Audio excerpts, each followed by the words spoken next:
I want to thank you for joining us today. My name is Rob Amundson. I'm supervisor of membership development here at Sourcewell.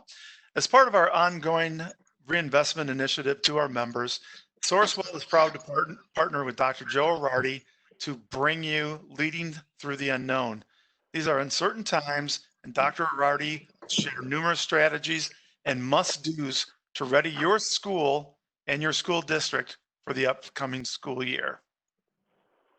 We are pleased to welcome Dr. Joe Erardi today. Joe recently retired after 40 years of service to students and spending the last 20 years as a superintendent. The last 4 years of Dr. Erardi's career were spent leading the rebuilding and recovery of the Newtown, Connecticut School District after the Sandy Hook tragedy. Dedicated to continuing his legacy of making a difference in the lives of children, Dr. Erardi is a nationally known speaker and recognized authority on school safety and a sought after consultant on best practices in security, social emotional learning, and building a positive climate and culture. We are pleased to have Dr. Erardi with us today to discuss this very important and timely subject. So Joe, with that, I'll turn it over to you. Rob, thank you so much for the introductory and thank Sourcewell for their ongoing commitment to school safety across the country. It's incredibly appreciated, not only by my office, by school leaders across this nation. So thank you so much. To our listening audience, and I'm hoping that our audience is filled with school leaders, with school administrators, principals, superintendents, operation directors. I'm also hoping that anyone who you believe in your school district is a decision maker has the opportunity just to sit back and listen for about 30 minutes. Because what they will not hear is a sales pitch for any product, and what they will not hear is for a consultant looking for additional business in your district. Really, I'm speaking to you this afternoon from my head and from my heart. My experience in Newtown in some ways mirrors what's happening in this country. The Sandy Hook tragedy, I believe, still the most heinous crime ever committed in public schools, in some ways feels like what you are all experiencing as a leader. You're trying to stay in front of the unknown. You're trying to recover from something that feels that will always be with you. And I want to share with you strategies that I felt were successful in Newtown. I want to share with you strategies that I believe are situations that will make you a stronger leader moving forward to the new school year. To start with, I believe that your best decisions will be a combination of your head and your heart. And what I mean by that is I found myself on a path in Newtown Public at times being a passionate leader, trying to do what's absolutely right all the time. And then I found conceptually my head telling me to do something very differently in regards to teaching and learning. So your balance between that passion that you will have for all folks in your district, yet the need to move that dial forward for instruction is a difficult balance.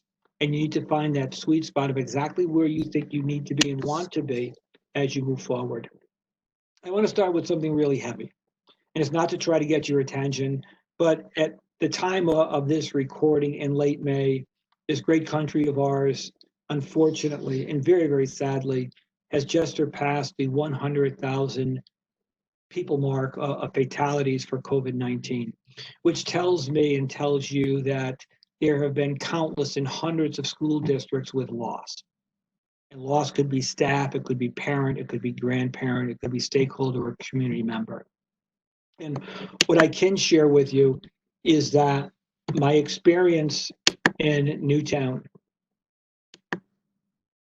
pertaining to impacted families, as much as I will encourage you during this WebEx to delegate some of the responsibility, because one person cannot do this alone, this particular piece of communicating to families of loss who have been deeply affected by COVID-19 needs to come only from you. I want to repeat that just one more time so you understand. that families of loss, they want to hear just from the school superintendent. And in that message, I would strongly suggest that you are consistent with your practice, that you have a balance between compassion and responsibility and privacy. But most importantly, that you are consistent with your practice and that the families of loss know that you care deeply about their individual situation. The great question of brick and mortar and what happens next. Presently, across this country, governors are telling school leaders and school commissioners of what they can do, when they can do it, and how they can do it. I caution every school community and every leader across this country to be very careful for what you ask for. I believe what we are all asking for is autonomy to make decisions that are best for your school community. And that's an appropriate ask for sure. However, what is equally appropriate pertaining to the return to school is to have answers to every single question that you may have confronted to you prior to the question being asked. Things that I think are really important for you to be a forward-thinking school leader. You will be challenged. You will never, ever be more challenged than you will be this summer around practice of hygiene and cleaning of your buildings. You need to know as a school leader things that you thought you'd never need to know. But you need to be able to ensure that your school board and your community at large understands that you have absolute best practice in place pertaining to how you clean, what you do daily, and what you do on a reoccurring weekly and monthly basis regarding your buildings. My takeaway on this real critical piece is in some ways the reconnect to the work that I did in Newtown Public. It wasn't around cleaning, it was around safety. And that we look to enhance our safety initiative, our safety protocol, our safety practice, one step at a time. And we did that by the superintendent paying attention to school safety. You as a school leader need to pay attention to what happens on a regular, reoccurring basis in regards to cleanliness, in regards to cleaning, in regards to health and hygiene. When you return to brick and mortar school, if you take nothing else from this WebEx, I'm hoping you take this, that COVID-19 new normal return, that is going to be a full-time job. I assure you that that will be a full-time job. As a school leader, you must and you have to develop in your trust circle somebody who is able to continue the daily operation of teaching and learning. You cannot do both. I absolutely guarantee you cannot do both.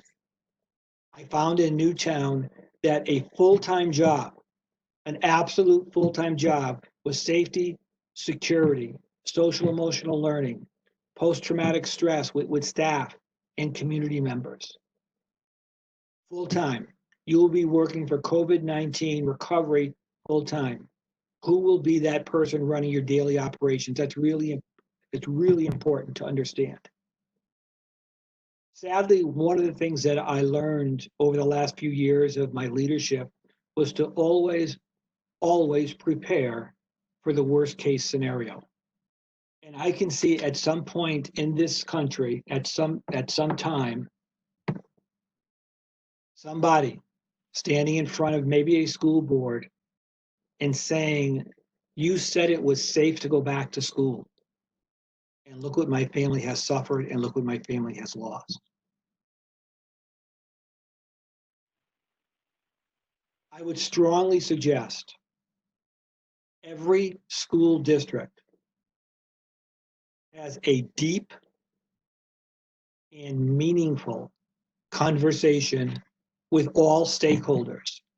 Because when you are granted autonomy to make decisions regarding the return to school, what you need to be able to state is this, that the consensus, and that's the key, the consensus to all planners was the following in regards to our return. So it is not you as a standalone. You're able to say that you have met and respected the opinion. First responders, mental health practitioners, students, staff, parents, community stakeholders, elected and appointed officials, and that as a consensus, this community believes this is what we need to do to return to school. I caution you and strongly discourage you to stand alone in isolation in a vacuum to make that decision. It needs to be a joint decision going forward. That's a key as you move forward.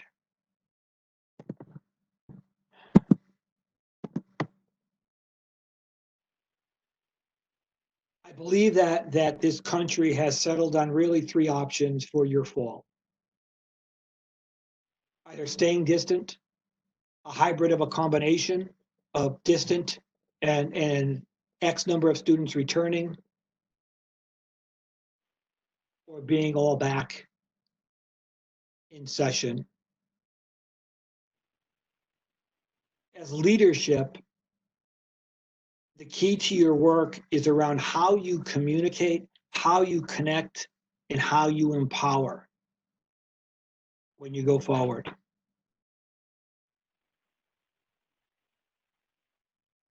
I think it's really important to understand that your school board needs to be informed with this particular issue in much greater detail than ever before. They understand COVID-19. They understand who is most at risk, and they understand distance learning through the lens of your community. They need to be a spokesperson for the decision-making that's taking place within your district. Beyond that weekly notification, they need to be spokespersons for what you are doing in that district. That's a key. I can't undervalue how important it is for you to bring on partners. I can't undervalue how important it is for all stakeholders to be aligned. From watching the work take place across this country, my great suggestion to you is that there will be decisions that you have to make that are going to be painfully difficult. And the decision really is around what is less evil and how do we get through this.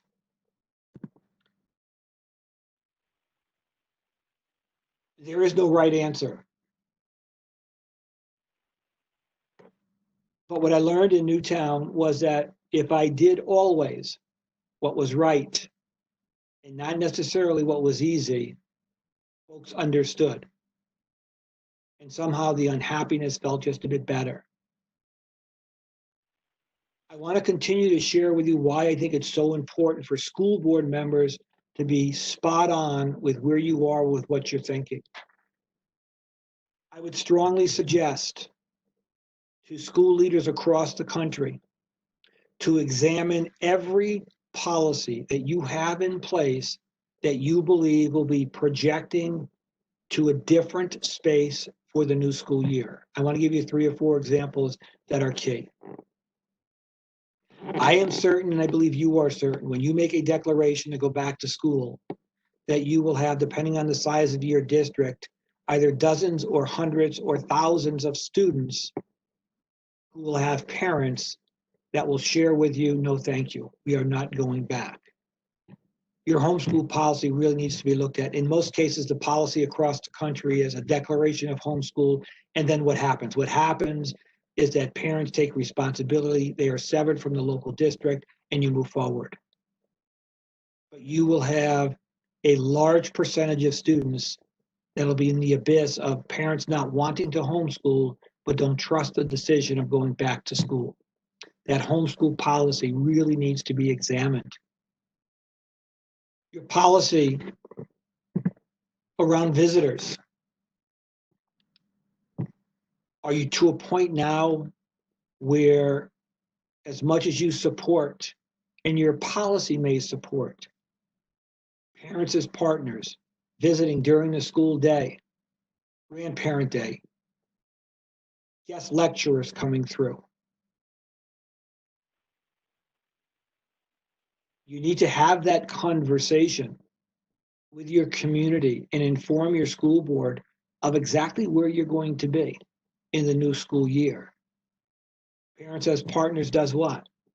It offers greater opportunity. We're concerned with COVID presently. It offers greater opportunity. What I found that was very helpful for me in Newtown was that I tried to personalize every decision. And what I meant by that was I tried to put myself into the difficult space of the community that was recovering and rebuilding from a tragedy that had never, ever, ever been experienced by anyone else. I tried to make my decisions in that way, that when my decisions were being made, I always put myself deep in the conversation intrinsically, privately. If it was my child or my family, where would I be and what would I do?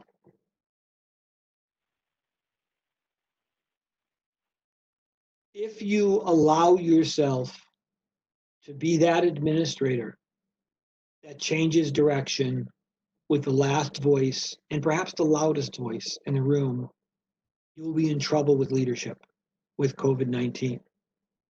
I would strongly suggest that you build a base with all decision making. The base that I built was best for kids, best for children, best for the learner. And at times, it made adults very unhappy. But if there's equity with unhappiness, and that's a strange term, but if there's equity with unhappiness, somehow it's better understood. When you have to make those hard calls and those difficult decisions, I align your work with the work that you do around school budget. Let me tell you why. I think it makes some sense. Over time, what I learned as a superintendent, it took me a while to learn this, that when I was presenting a school budget, I always thought it was around that percentage increase, that bottom line number. And then I realized that it was less around that bottom line number, and it was much more around not only the message, but the messenger. Your decision making and your voice and your quiet confidence will be so much more effective and better understood with a consistency in practice. How do you get yourself for the start of the new school year in a position where you're able to say the consensus of all stakeholders brings us to the following? That's a statement that will demand respect and understanding. I think it's a very powerful statement for you to have.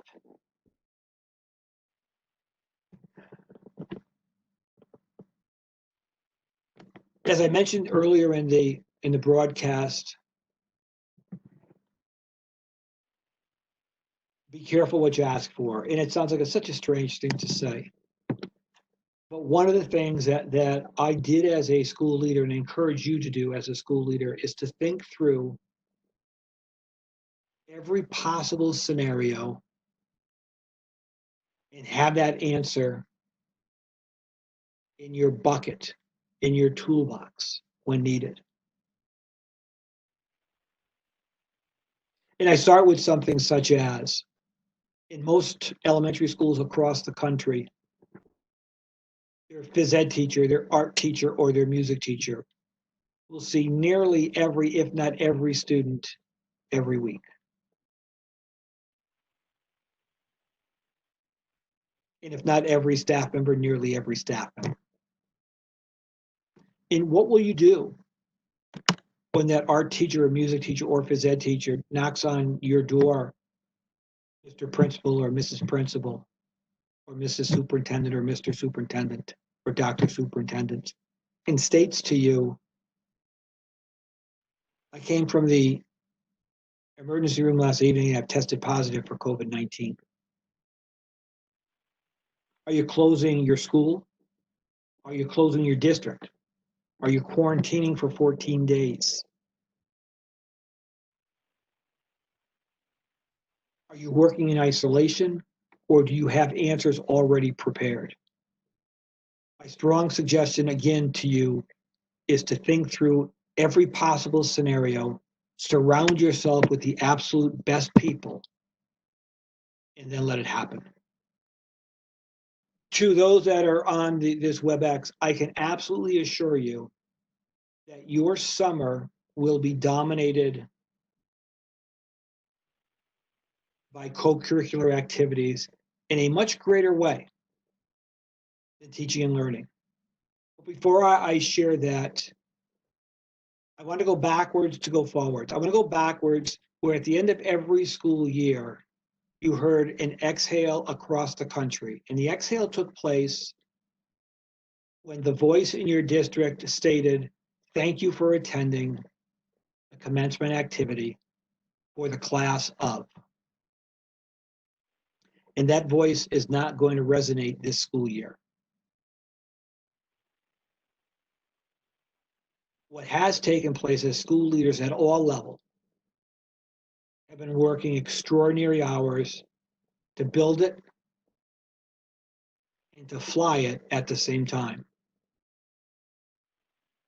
In that 2 to 3 week window of after commencement and before things really start to ramp forward for the new school year was that decompression, family, take a break. And you believe you can't do that. You must do that. The only way that you will come back refreshed and sharp is you have to step away to step back in. I encourage everybody in this country who leads to find a way to do that.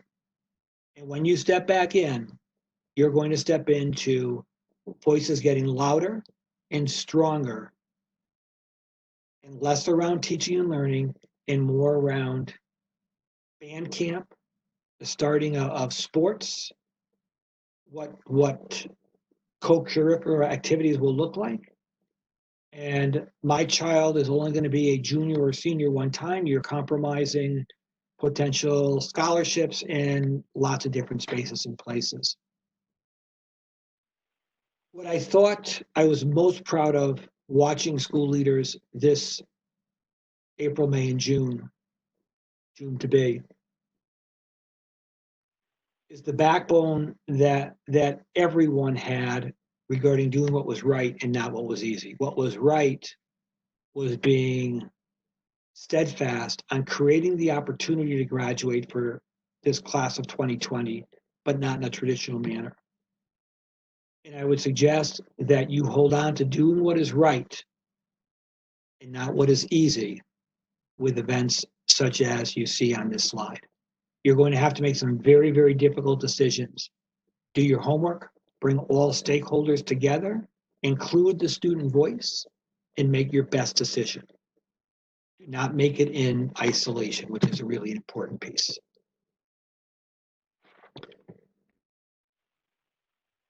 So what does school safety look like in COVID-19 day, date, and time? It's a really hard question. As I spoke across the country around school safety, I was very succinct around a plan is never done. And a school safety plan is always a plan in motion, always moving forward a percentage point at a time. And the only time that plan was in trouble is when school leaders and community leaders believed that their plan was done. And I think that nothing has changed with the new definition for school safety with children. The essential question that I would suggest that every school leader or Board of Education wants to ask is this: what do we have to do to create the absolute safest environment for the students of our school district? It may mean to examine the visitor protocol. It may mean to really understand routine cleaning and maintenance. But that's the essential question. And when you hold your community forums, that's the question that you ask as a school leader. What do we as a community, what do I as a leader, what do I need to know, what do we need to do to create the safest environment for our school community? We define community as students, as staff, as parents. It's an important question. It's a very important question. Understanding the new normal. I think the best understanding to the new normal is that no one has a great sense of what tomorrow is going to be. It's just not the case. From a school leader perspective, I was very uncomfortable in Newtown with the number of times I had to say, I don't know, I'll get back to you. And unfortunately, I think that many school leaders across this nation are saying that much more often than they ever thought they would in their entire career. Part of good leadership, and I believe part of great leadership, when you're trying to navigate through uncertainty, is recognizing that you cannot do it alone and that you need resources to make this all work. So how do you galvanize this summer the resources that you're going to need? The different resources you're going to need than you've never had before. How do you ensure that your plant manager is using the best product possible? How do you know with certainty that your protocol for building cleanliness is the best that it can be? How do you know the anxiety level that's currently in your staff? Excuse me, your students and your parent community. I think part of that understanding is taking full responsibility for this part of the work. As I mentioned to you when we started the program, I see COVID-19 as the full-time job for school leaders across this country, and then delegating teaching and learning and daily practice to somebody that you trust deeply in that trust circle of yours.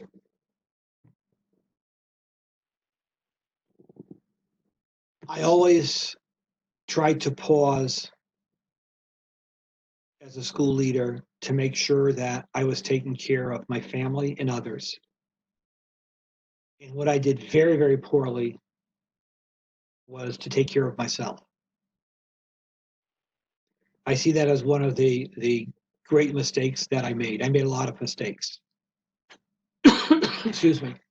However, with that being said, you are going to be under more scrutiny and more pressure with decisions that are coming at you so quickly that it's difficult to navigate today, never mind worry about tomorrow.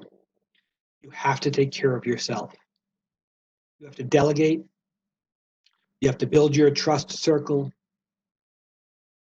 And you have to lead with that quiet confidence of knowing that in many cases, it's okay not to know.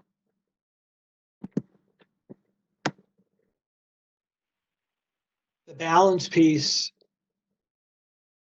is extraordinary. Most school leaders, building level, plant managers, superintendents, school board members, staff members, most folks want to take responsibility for everything around them. If you don't have an effective team, it'll never be more glaring than when you go back for your next school year. If there's any professional development that you feel is most important, it's around team. It's around building a team that you trust. It's around empowering a team that will make hard decisions. And most of all, it's around a team that will support each other and self. Really important piece. I want to close with just 3 or 4 comments to bring the 30 minutes together for you. One, it's okay not to know. 2, build capacity and consensus with all stakeholders. 3, never lose sight of the fact that if you're consistent with your practice around best for students, you're never in trouble.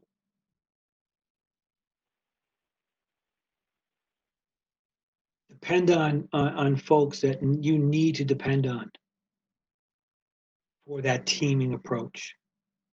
Build consensus. Do it with integrity. Let folks know that there may be issues you don't know. But when the day is done and you're leading through the new normal, do it with honesty all the time. Do it with compassion all the time. Do it with the understanding that you don't have all the answers, but you're working really hard to make sure that you're doing what's right for children. I think lastly, and most importantly, is you will challenge yourself intrinsically more than you ever have. I found myself in Newtown nearly every day questioning what I was doing and how I was doing it. That's a really difficult reflection at times when things aren't going well.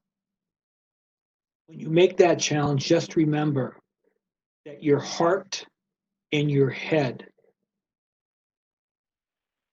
is where you're going with every decision that's most important for school and community.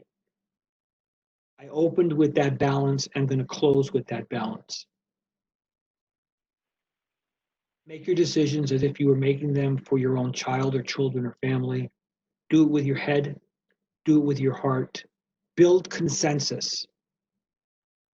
Stand tall for what you believe in.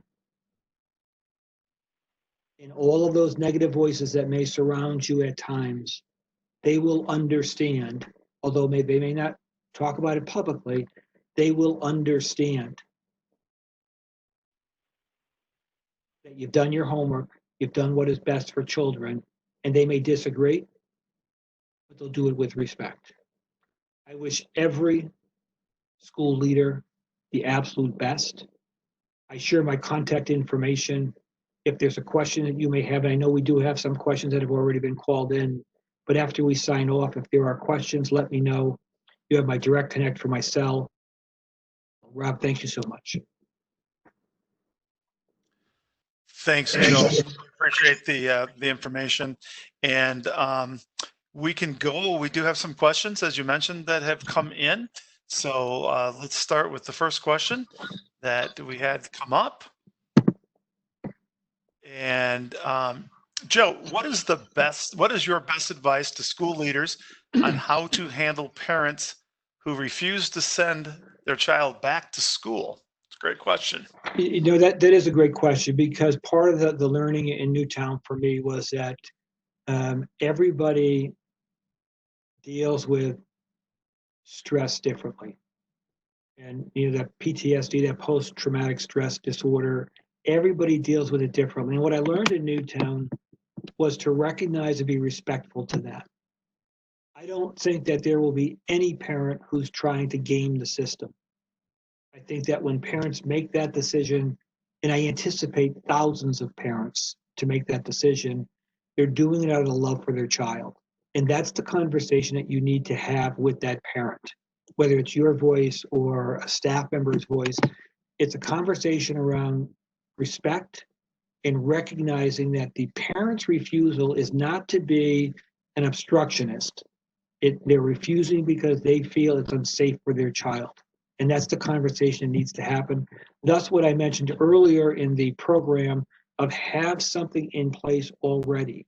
So when that conversation happens, child not being sent because of parent concern, well, here's what we have for your child. I think that's a piece that if you're able to front load the solution before the problem, it's an extraordinary advantage for that school district. Okay, great. To move on to the next question that came in is, you spoke about assurances around the daily cleaning protocol in our school buildings. What exactly is the role of the superintendent with this issue?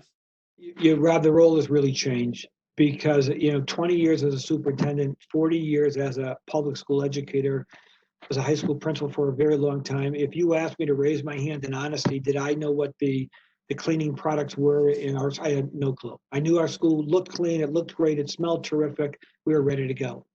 But that's changed. It's really changed. In most school districts, there are written protocols of exactly what has to happen daily, weekly, monthly, reoccurring, who's in charge, who are the working hands. And these are documents I never looked at, but these are documents that if I was working today as a school superintendent, I would own and I would just about memorize what they would look like. Really, what's most important too is to have not only best practice, but best product. As we learn more about COVID-19 and we learn more about um, cleaners that are more effective with the virus, that's the information that your plant managers need to have. I'm not plugging Sourcewell, but I know that Sourcewell has a deep bench on this information, and I would start there. To the experts, making sure that I would want to make sure that when the question was asked publicly to me as a superintendent, I would be able to say emphatically, yes, we've done our homework and we have the absolute best product in place for cleaning our buildings all the time. Right. Um, can you discuss a bit deeper the community forum you suggested that we hold to inform stakeholders about the new school year? Yeah, that's a great question. And I've got some real passion around the community forum. People want to be heard. And if they don't want to be heard, they want to be present to listen. And I would suggest that in every school district in this country, that every school district has multiple community forums. And really what that means, it could mean for the month of July, every Tuesday at 7 p.m. So you have 4 community forums. And what you're asking for is the opinion of those in attendance on the essential question of what do you believe we need to do, meaning the superintendent, the school district, the plant manager, the teachers, the principal.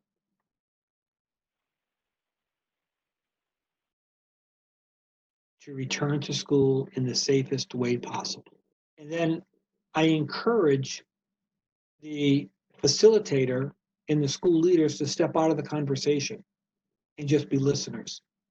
It's remarkable and it's amazing to me how much information can be gleaned from just listening in a community forum setting. You are then able to say as a school leader, here's where we were in July, here's what this community said we needed, here's what we have in place, and as a consensus, here's where we're going forward. So the power to speak, and even more importantly, the power to listen should be the foundation of your community forum. It's great. We got one last question here. I think it's a very important question. Please help me better understand student voice in the upcoming school year. Yeah, that's a real tricky question, and it's a great question. Yeah, I want to refer back to just for a second. I want to go back to, sadly, the tragedy in Parkland, Stoneman Douglas, in Broward County in Florida. What happened after that tragedy,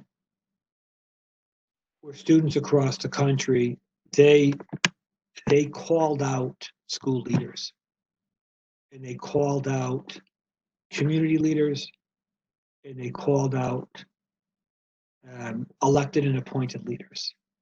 And their voice was around on 12/14/12. There was a horrific tragedy in Sandy Hook, Connecticut. On Valentine's Day, 6 years later, there was a horrific tragedy in our high school at Stoneman Douglas. And nothing has changed. And the voice got loud and it got direct, demanding folks pay attention to school safety. I think the reason I connect in that way, that the student voice in many cases is underestimated for intelligence and undervalued. It's my belief that if students are part of any equation, they will rise and they will supersede any expectation. So when you're having those hard conversations around how do we have our drama production, how do we run athletics with 2 or 3 or 20 or 30,000 people in the stands on a Friday night,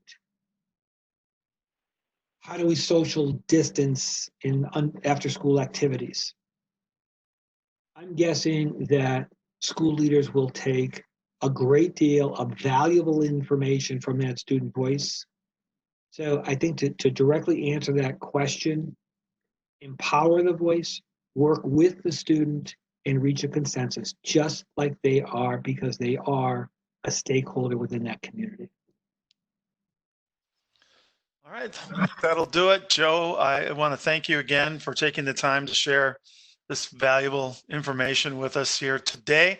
As everyone can see, the contact information for Joe is here on the screen. And as he mentioned earlier, feel free to reach out to him. He's very approachable and we'll get back to you. And also, if you have questions regarding Sourcewell and some of our contracted suppliers that may directly relate to our current situation, there are COVID-19 updates on our webpage, and that will again have all the latest updates from our contracted supplier. My contact information is there as well. I want to thank everybody for joining us today, and again, appreciate Dr. Erardi sharing his information. Have a great rest of the day.